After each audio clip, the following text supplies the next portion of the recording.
Hello and welcome to On to the Next Project. I'm Brian Miller, And I'm Adam Krutinger. and on this show, Adam and I have a weekly free form conversation about building a living and a life with your passion.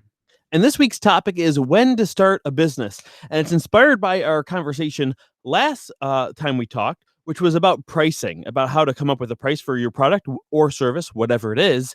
And yeah, we kind of ended there about like when's the best time to start because we had differing opinions on that. I thought it was better to make sure your product and or service was pretty polished and ready for sale, and then you kind of had a different perspective on that.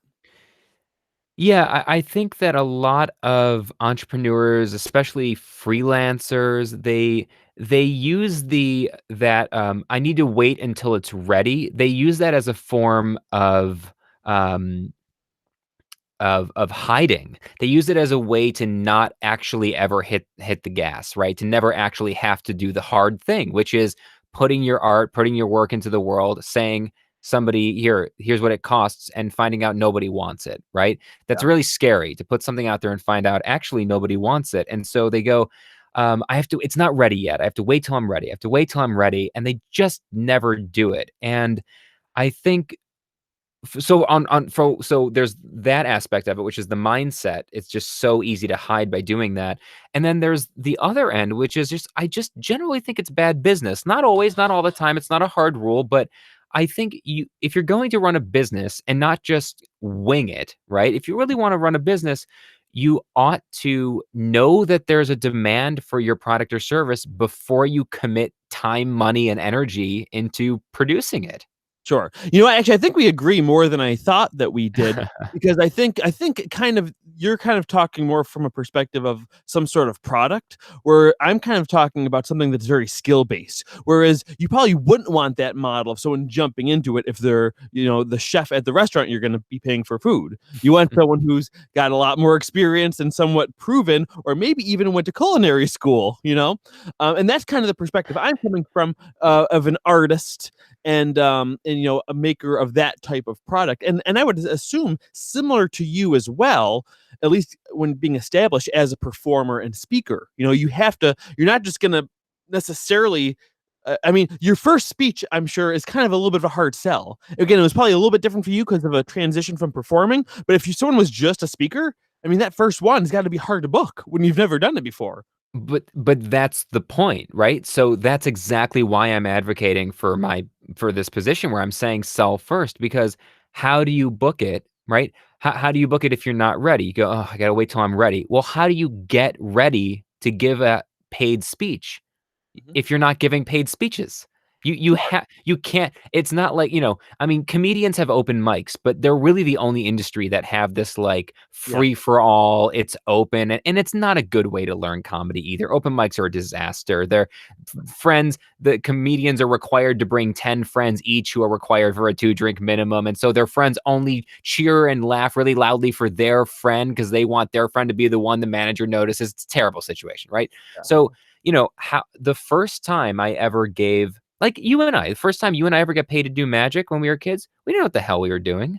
I Yeah. mean, we were terrible, but Yeah. we went in there and we're like, I do magic and I get paid for it. And somehow we convinced, I'm sure both of us thought we were really good at business when in fact it was just someone taking pity on a kid that was like, I do magic tricks. Um, Yeah. but but you go in, you sell, and then you learn as you go. And as long as you're not overselling, right? It's always undersell, over deliver. As long as you undersell and over deliver, you'll always be in good shape. Yeah.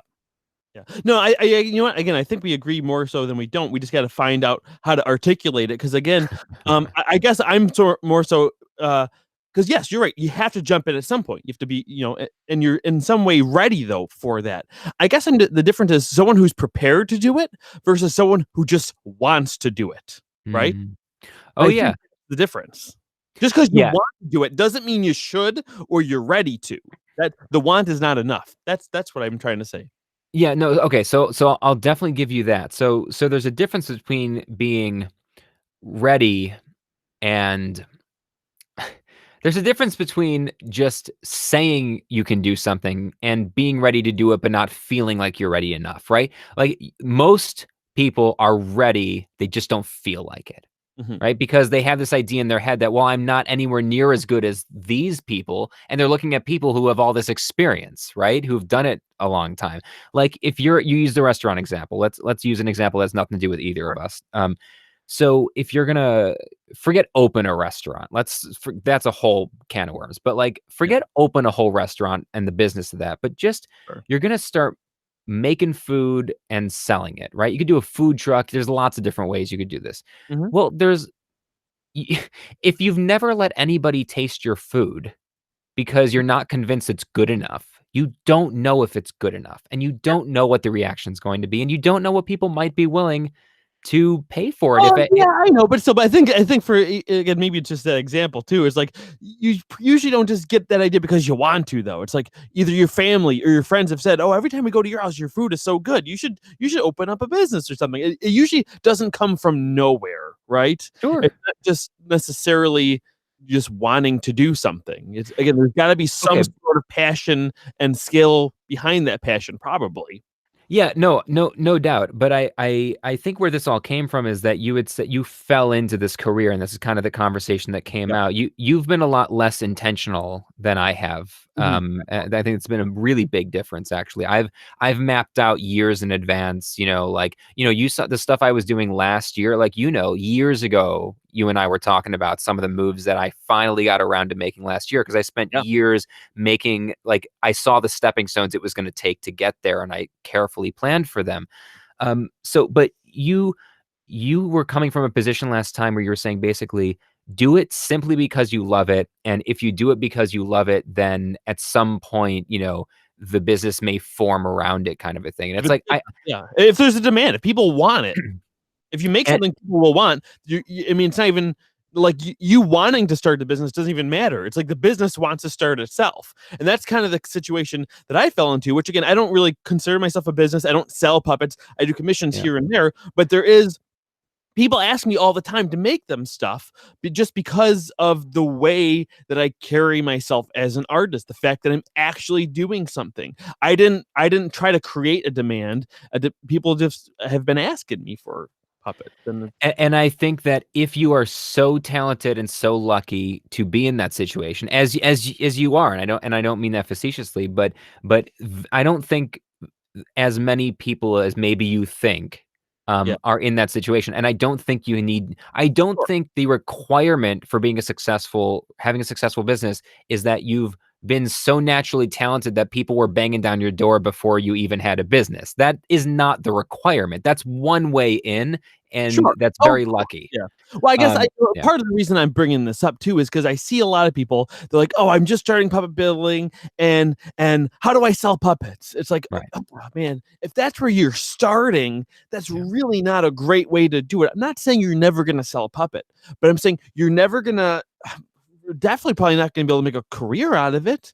Because if that's where Mhm. your starting point is, it's like I mean, it's just so hard because you really have to build up those skills and to be able to create a product, especially something as specialized as that people actually want, you know? Yeah, no, I agree. So I think we might just be talking about 2 totally different things right now. I have Yeah. a feeling I Yeah. I have a feeling we totally agree on the path to building a business, or at least we agree with some nuances.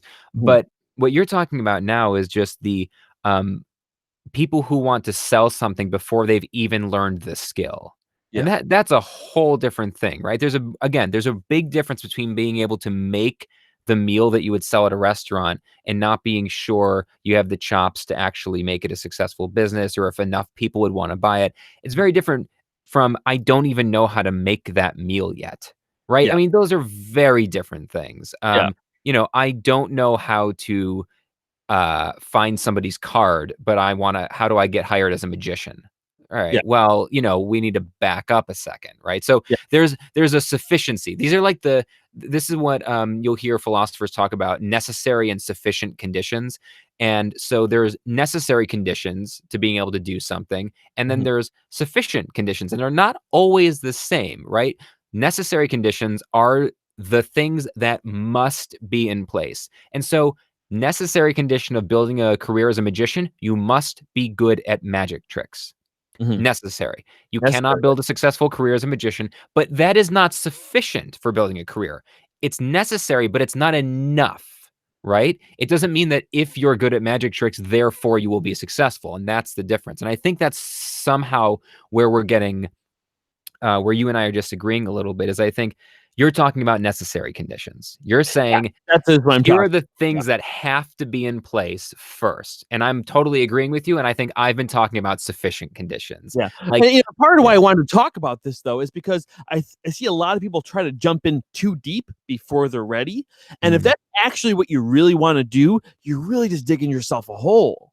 yeah. 'Cause a lot of this is about building up trust, and if you're again, for puppet building as an example, if you're a beginner, a puppet can only last so long because it's a physical tool being used. After about 7 to 10 years, the foam starts to break down. Puppets can start to break down depending on what kind of materials they're being made out of, and they can break down faster if your skills are not if you're using the wrong Mm. adhesive, if your sewing skills aren't as good. So if your puppet that you build someone doesn't last a year of heavy use in a show, that person's never going to want to buy from you again in the future, even if your skills get better, you know, generally. Yeah, and that's why I earlier I said, like, the one kind of mantra that I've always had in business is undersell, overdeliver, undersell, overdeliver. Like, so, magic students of mine, I'm not going to name them by name right now, but you know who I'm talking about, who kind of studied with me for the last couple of years. I tried to help him build his business, and it was going great until pandemic. Actually, he was well on his way. I spent a lot of time in the first year, that after years of training him, in the first year that he was actually working, every time he'd come to me, say, "What do I charge for this?" And the answer was always less than you think. Less than you could get. You could get that dollar amount. Charge less anyway. And the reason why is that if you charge the amount you could get, and you give a good but not great show, which is totally possible in your first year as a full-timer to give a Yep. good but not great show, they're gonna weigh that. Okay, it was good.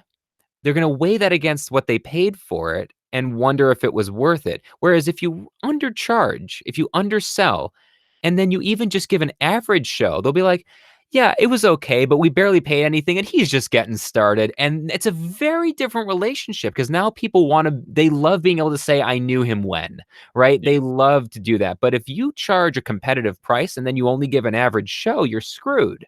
Yeah. Yeah. So, Yeah. Yeah. For yeah. for many reasons, as far as being recommended as well, as far as Yeah. being hired back again and things like that. Yeah, Yeah. definitely. You want raving fans, and the fastest way to raving fans when you're new to business is undersell, over deliver. Yeah. Yeah. Yeah. Yeah. Yeah. Yeah. And once you get better, charge more, but still over deliver, right? Bingo, exactly. Over deliver is see, that undersell, over deliver has nothing to do with what price you're at. You could be a $100 magician, you could be a $10,000 magician. The Yeah. $10,000 magician should be doing a $15,000 magic show. Yeah. He's still underselling, or she's still underselling and over delivering. Still, right? That's Yeah. always what you should be doing. They should be going, "I can't believe we only paid 10 grand for them," right? Yeah. Like, it seems ridiculous to use numbers like that, but the mindset is so important. They should always be saying, "I can't believe we got them for just that," or, So "I can't believe we got this quality puppet for yeah. just whatever." Yeah, yeah, yeah. No, no, I think we agree a lot in that. So I think if I'm interpreting this whole conversation correctly, what we're talking more so about is the motivation for wanting to start the business. Does that sound kind of correct? Yeah. Yeah, I If I your yeah, I motivation is just to make money or just to, I know, an ego thing about Mhm, wanting people to want your things, that maybe that's not necessarily the time to start. That doesn't mean don't get started, but yeah. don't jump in too deep before you have those skills. No, I mean, I think that's right, and I think that could tail off into a whole 'nother conversation, but I think that's right. The motivation is so important, and a lot of people who are barely learning the skill and saying things like, you and I see it on the podcasting forums. We see, "I started a podcast last week, I got 12 views, how do I monetize?" Yeah, It's like, yeah, well, you barely even know how to make a podcast yet, so slow your roll, right? But part of the motivation, that motivation is just, "I want to make money." right? Yeah. That's all that is. That's I want to make money. And money is not a good motivation for business. And that sounds ridiculous, right? It sounds ridiculous because it's like, isn't that why we're in business? And the answer is no, it shouldn't be why you're in business. And I'm going to quote Simon Sinek on this or paraphrase Simon Sinek. Money is just the consequence of doing good business. If Yeah. you do good business, money comes in. And we Mhm. need money. Money is great. Like he always says, money is the fuel and cars need fuel. But the reason we own a car is not to put fuel in the car. The reason we own a car is to go somewhere. The Yeah. reason you start a business is to go somewhere. It's to do something. So if you're coming from that motivation, I think a lot of these questions of when do I start? When can I sell? How much do I charge? They get easier to answer when you come at it from the right motivation. Yeah. Yeah. So I think to answer the question of when to start, because again, we sounded like we were in different spots in the Mhm. beginning when you're saying jump in early, which is actually my philosophy for things, jump in early, but just make sure you believe you have some level of competence in it, you know? Mhm. Jump in before you're ready, but you have to have some preparation done as well.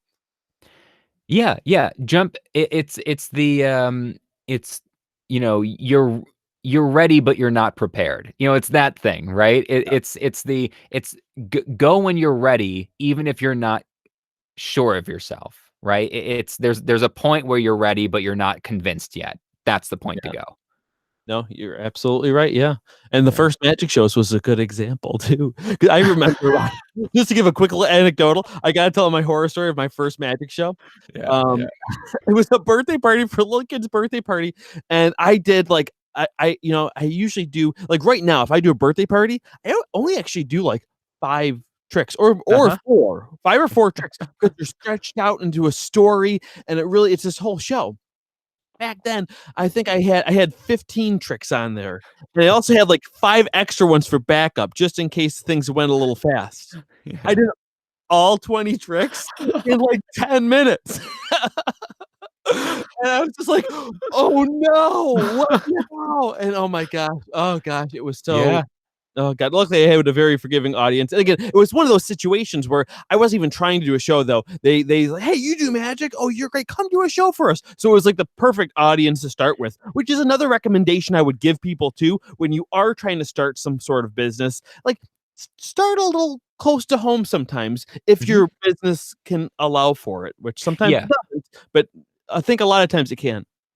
Yeah, well, that's one of the ways you and I have talked about before, which is like if you wanna find out if a business idea is good, this doesn't work for all ideas because your immediate, family and friends may not be the right audience to even listen to your idea. So that may be true, but by and large, if you have a really great idea or something you think is a great idea, tell it to the 10 or 20 people that care about you most in the world, the people most likely to want you to succeed. Not that annoying best friend you've had forever that kind of likes ribbing you. Like that's not the one, but like the people who genuinely want you to succeed. Yeah. If you tell your idea to those 10 or 20 people and nobody checks up a month later and says, "Hey, did you ever do that thing?" If Mhm. nobody checks in, it probably wasn't that good of an idea. You know what I Yeah. mean? Like that's a pretty good baseline. Yeah, yeah, yeah. No, Yeah. no, that's a really good point. Yeah, that's a really good point. That was the only thing that convinced me to finish writing my book. I had written when I was writing Three New People, I had written for 6 months or so, and then I wasn't sure. I was like, "Am I even writing anything worthwhile?" I was really in that, like, "Do I have anything to say here, or are these just Yeah. stuff?" So I started telling people. I told you, and I told, our Mike, and I started telling my family, and then I got to a point where I was telling everybody that I really cared about this book. Anytime I could, family gatherings, I'd be like, Mhm. "Hey, I'm working on a book," and I was just telling them because I was excited. And what happened was the next family gathering, everyone's like, "Hey, when's your book coming out?" And I was like, "What?" They're like, "When's that book you were writing? When's that coming out?" Like I was telling Yeah, somebody else about it, and people kept coming back to me. You would check in, go, "How's that book going?" Right? yeah, And I was like, "Oh, okay. People are checking in.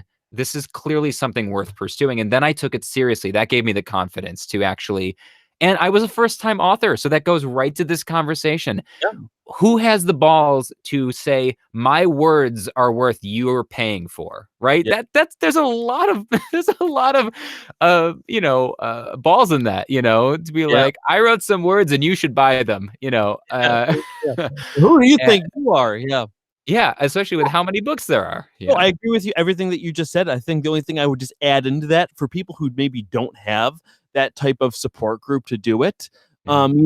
if it's if your motivation for doing it is because of your skill and practice and confidence that you have in yourself, then maybe jump in too. But Yeah. don't do it just because you wanna do a business or just because you wanna make money, because those things will happen if you go into it for the right reasons and you do a good job. Yeah, if the only thing you care about is making money, people are jumping through all kinds of stupid hoops. There's lots of easy ways to make money. That money is made off of making money. There's like you can scam people all day and make a lot of money on the internet. So like if all you want to do is make money, you shouldn't go scam people, but why are you building a puppetry business if your goal is to make money, right? Like, like Yeah, there's so many easier ways to make money. yeah. You could probably sell the individual parts that you were going to use to make that puppet on eBay for more money than you're going to get from your first puppet. Definitely. Um, Yeah, restarting, definitely. so yeah, don't use money as a motivator. But anyway, Right. yeah, I think that's plenty to think about, today. Yeah, I feel like the pricing rabbit hole goes all the Yeah. way down. Oh, yeah, yeah, there's so many there's just too many factors to really nail anything down definitively, but that's why I think these types of conversations are important because they just make you think about things that maybe you wouldn't have thought about, you know? Because even if you were set on a price, maybe listening to something like this in our previous one might make you decide, "You know what? Maybe I should charge a little more," or, "Maybe I should charge a little less," you know? Yeah.